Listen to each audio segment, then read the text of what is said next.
हमारा सपना साकार होगा?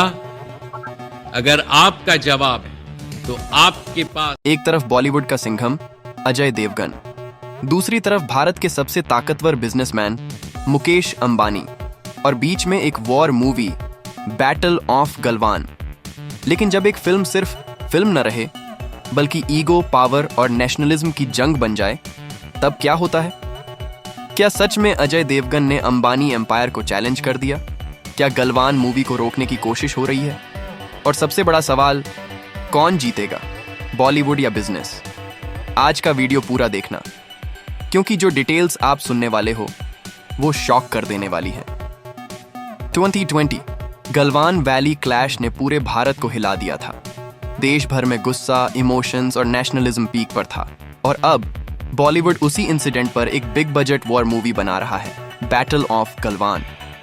लेकिन जैसे ही मूवी अनाउंस हुई, एक नया कंट्रोवर्सी ब्लास्ट हो गया। और इस बार इश्यू सेंसरशिप या पॉलिटिक्स नहीं, बल्कि भारत की सबसे बड़ी कॉर्पोरेट पावर से जुड़ा है। और यहीं से शुरू होती है अजय देवगन वर्सेस मुकेश अंबानी की कहानी।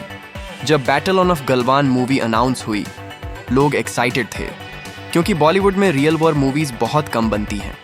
उरी के बाद ऑडियंस को एक और पैट्रियोटिक ब्लॉकबस्टर का इंतजार था। और जब रूमर्स आए कि अजय देवगन इस प्रोजेक्ट से जुड़े हुए हैं, हाइप और बढ़ गई। लेकिन इंडस्ट्री के अंदर एक और चीज चल रही थी जो ऑडियंस को नहीं पता थी। ये मूवी सिर्फ फिल्म नहीं, मल्टी बिलियन रुपये प्रोजेक्ट बन चुकी थी। भारत में आज बॉलीवुड सिर्फ फिल्म इंडस्ट्री नहीं, ये स्ट्रीमिंग वॉर्स का बैटलफील्ड बन चुका है। Netflix, Amazon, Disney plus, Hotstar और भारत का अपना जायंट जियो सिनेमा। मुकेश अंबानी का ड्रीम है भारत का सबसे बड़ा एंटरटेनमेंट एम्पायर बनाना, और इसी वजह से बड़े बॉलीवुड प्रोजेक्ट्स पर कॉर्पोरेट कंट्रोल का गेम शुरू हो चुका है। रिपोर्ट्स के मुताबिक बैटल ऑफ गलवान एक mega OTT plus theatrical deal बन सकती थी, और यहीं से क्लैश का सीड प्लांट हो गया। अजय देवगन बॉलीवुड के उन एक्टर्स में से हैं जो इंडिपेंडेंट डिसीजन मेकर के नाम से जाने जाते हैं।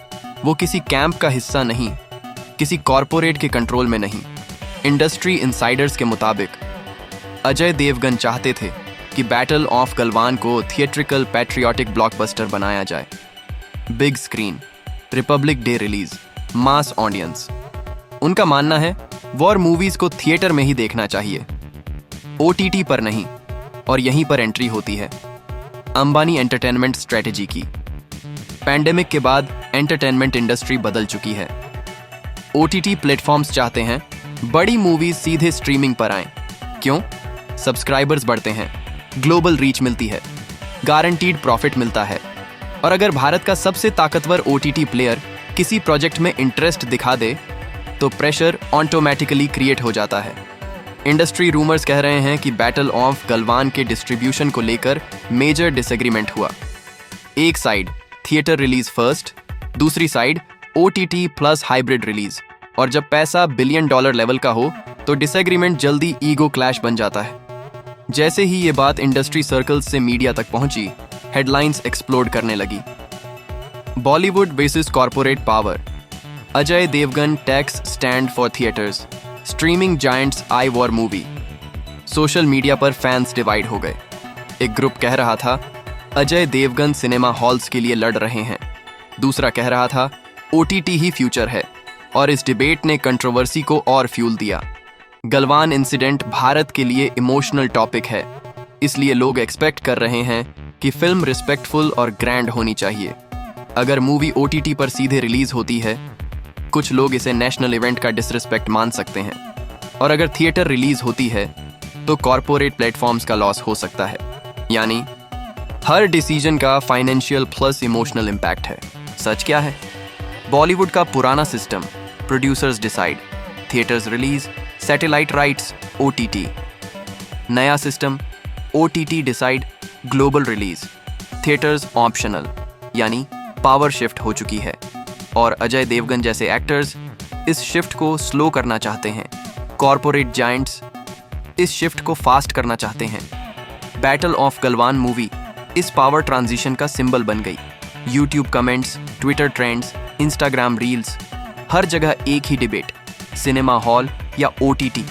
फैंस कह रहे हैं वॉर मूवी थिएटर में ही मजा देती है। लेकिन यूथ कह रहा है OTT पर घर बैठे देखना आसान है, यानी पब्लिक भी डिवाइड है।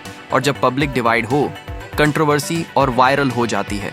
अगर कॉर्पोरेट जायंट्स बॉलीवुड प्रोजेक्ट्स पर फुल कंट्रोल ले लें तो एक्टर्स और डायरेक्टर्स की इंडिपेंडेंस कम हो सकती है।